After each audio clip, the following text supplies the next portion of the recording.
Today we're gonna take a look at Purple Kyogre's expert run in the Open Ultra League. He asked me to showcase them on my channel, and of course I can take a look at this. We're going to see here some scuffed gameplay in terms of the quality, it seems like. I think it's from a stream.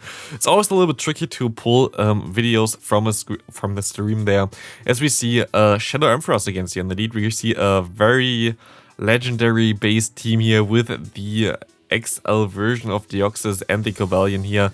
Seeing a pretty okayish matchup now for you as the opponent has Dragon Breath instead of the Shadow Claw. But yeah, in general, I myself have also, I think, even a rank 2 version of the XL Deoxys. And I kinda don't really like to showcase it too much on my channel because I feel like next to nobody has this Pokemon really. Like, I don't know. Let me know in the comment section how many XL Legendary, fully XL Legendary at level 50 do you have currently available. I don't think a lot of people have even one or something because most people don't really spend money onto the game. And if you don't spend money onto the game, it's basically impossible to get those Pokemon. So for me, I have my Deoxys, but I never really use it because I feel like it's kind of not something that a lot of people can use. But here we still can take a look at this as the Ultra League going to go away in one day. Those are like the final belts that I'm going to showcase for the current cups. As we actually face something here which I find kind of interesting, but I guess it does make some kind of sense with this team. They're running the Thunderbolt on the Deoxys. Thunderbolt is something that I don't really expect too much. Usually people run the move Rock Slide on the Deoxys because you're going to have a better matchup against the Talonflame as well as the opponent's Charizards, as you're going to be able to one-shot them, I think, or like come close to it. While Thunderbolt doesn't one-shot them as it's only single resisted. Here we actually see the Charizard, which is funny because I didn't watch the gameplay at all. So I didn't even know that this would be a thing, so that's kind of funny. But yeah, here a Rock Slide would have done more damage definitely and would have been a little bit better. But I guess maybe for Tapu Fini you have the Thunderbolt, which does make some sense. Tapu Fini in general seems to be a little bit of a problematic Pokemon for your team. Very good swap here onto the Cobalion to catch the Blast Burn. Very, very good. I don't actually know which speed the gameplay is yet. It feels like it's not 2 times speed, but I don't know actually. Maybe it's like 1.5 or something. I'm not really too sure. We're going to see a Feather Dance coming through here, and we're going to see the Charizard gonna take some damage from it. You will be able to survive any move, and that's the beauty of the Pidgeot. You will be able to just take any move at all.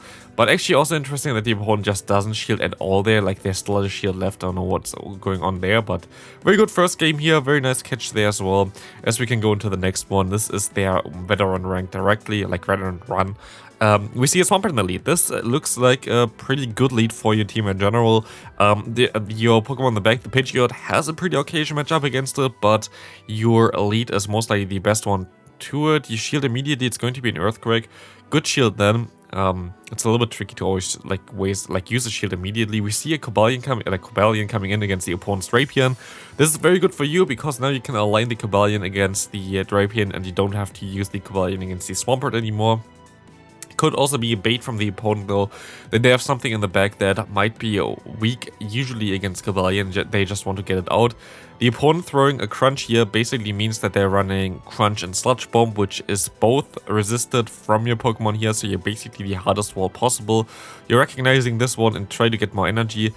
Definitely should have thrown one earlier there because now you're gonna get low-ish and the opponent can farm you down before you would have got more damage against them.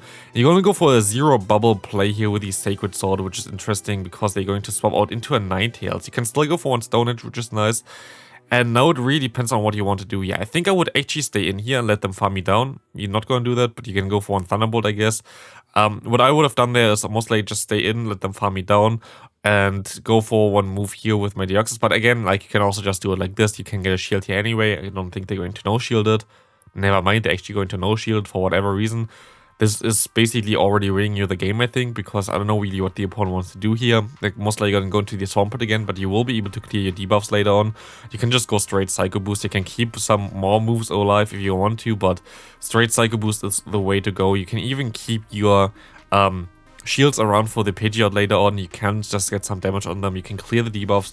Now on the Cobalion, I think you could have stopped out, but I'm not sure. Maybe just would be shy there. A little tricky to see with the quality here right now. But we see the Earthquake coming through. We're going to do enough damage to knock you out. There's going to be Hydro Cannon. I would most likely shield this move. Actually, most likely not. If you want to go for one Brave Bird somewhere, like it's kind of a little bit tricky. We see the opponent swapping there, which is really good for you. You're going to swap now into your Cobalion. And at this point of time, this game is over. Swampert dies to easily one Brave Bird there. You can easily survive one Hydro Cannon from the opponent. And unless the Swampert all of a sudden learns Blizzard, you should be fine here. As, yeah, this Brave Bird will knock them out. Actually, I wonder now if a Blizzard would be destroying your Pidgeot, even though Swampert doesn't even learn the move, but maybe, who knows? I don't know. We see the next game coming up now.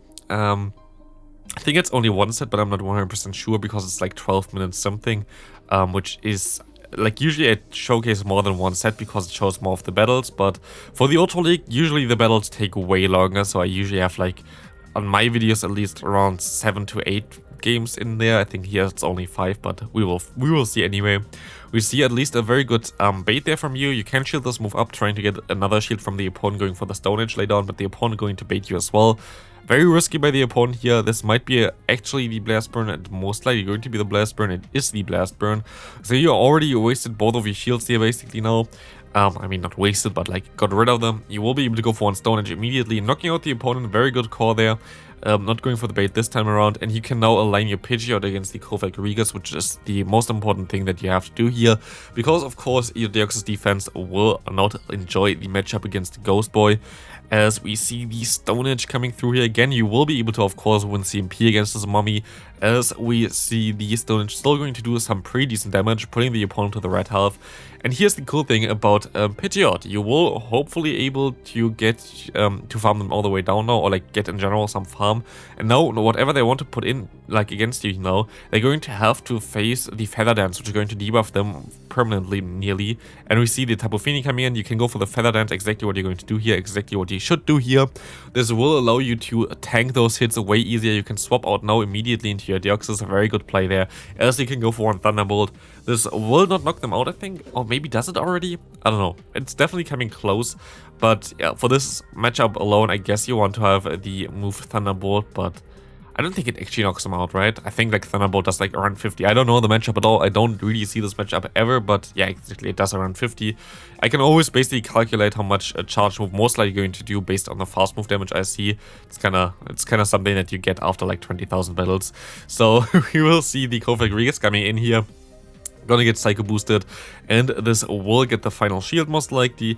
I don't know why the opponent still tries to fight back here, to be fair. Yeah, they're going to forfeit anyway, and this is going to be a good game.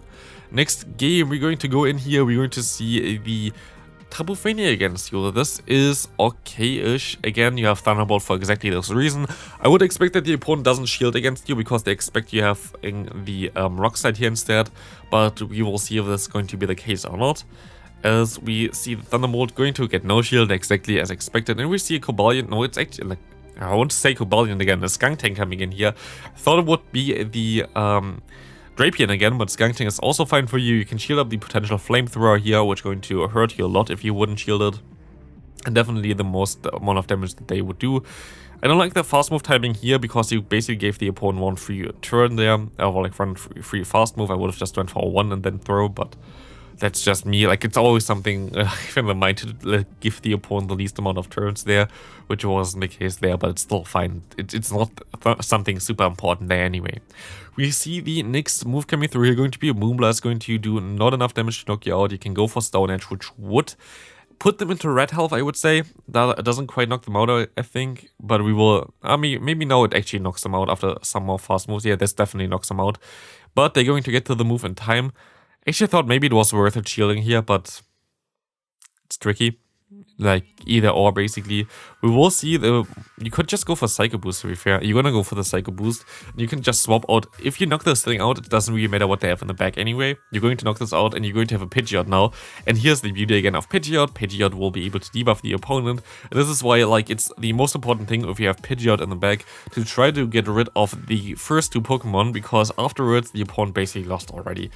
Attack full here, exactly, the opponent actually going to forfeit anyway, because there was nothing that they could do there, but it's so cool with Pidgeot, just locking in the final Pokemon from the opponent, destroying them. So actually maybe Pidgeot in the back as a closer might be the way to go. We see Pidgeot in the lead here against you. They're mostly going to go for the Feather Dance here. I don't think they're going to go for the Brave Bird. Brave Bird seems to be a little bit risky. Exactly, they're going to go for the Feather Dance.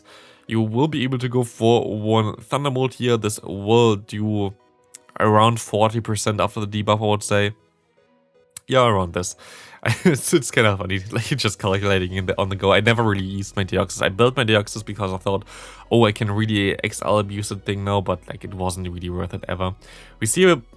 it's kind of awkward for you, actually, a Politoad coming in here. You're going to do a lot of damage there still, even though you're debuffed. And you're actually going to go to your Cobalion, which is a risky one, because, I mean, it really depends if they have Earthquake or Blizzard. Either of the moves will be a little bit difficult for you to deal with, but I guess they can outspam them a little bit better here with the Cobalion. Going to shield up just in case it's an Earthquake and it's going to be a Weather Ball bait. Maybe they just have the Blizzard instead, I don't know, but we will see the move coming through here. Sacred Sword going to get the shield from the opponent. And I think you're just going to let this move go. You're actually going to shield this move, never mind. It's going to be the Weather Ball again. I would have let this move go through as well, but it's always kind of tricky. It's going to be another Weather Ball here. They cannot throw it that fast, I think, exactly. So they most likely had Blizzard, which we know now. We see a Swampert coming in. That's a little bit awkward, but it's not too bad to deal with, especially as you get some damage here on them, and you could swap into you're going to swap into your Pidgeot, which allows you to go for one Feather Dance. And at this point of time, the opponent is basically low on nearly every Pokemon. Oh, the lag is lagging here right now. We will see the Brave Bird actually coming through. This is a risky play. Does it actually hit the opponent? It's very risky. It does hit. That's very good for you. As we see the opponent's Pidgeot coming back in here, you can still go for one Feather Dance. This will knock them out, but you can also still, of course, still shield here. This will get the shield from the opponent. But now you're going to farm down even faster than the opponent can farm you down, which is amazing. And it's going to win you the game here. And this is also going to be, I think, the final game for this video. Thanks for letting me showcase your expert run here, as they're going to claim the final rewards, I think, now. But yeah, in general, this team looks like a lot of fun. It's definitely worked out very well for them. And we can congratulate them on the expert run here. Of course, the link is in the description for their channel as well. And I hope I see you in the next video. Bye bye.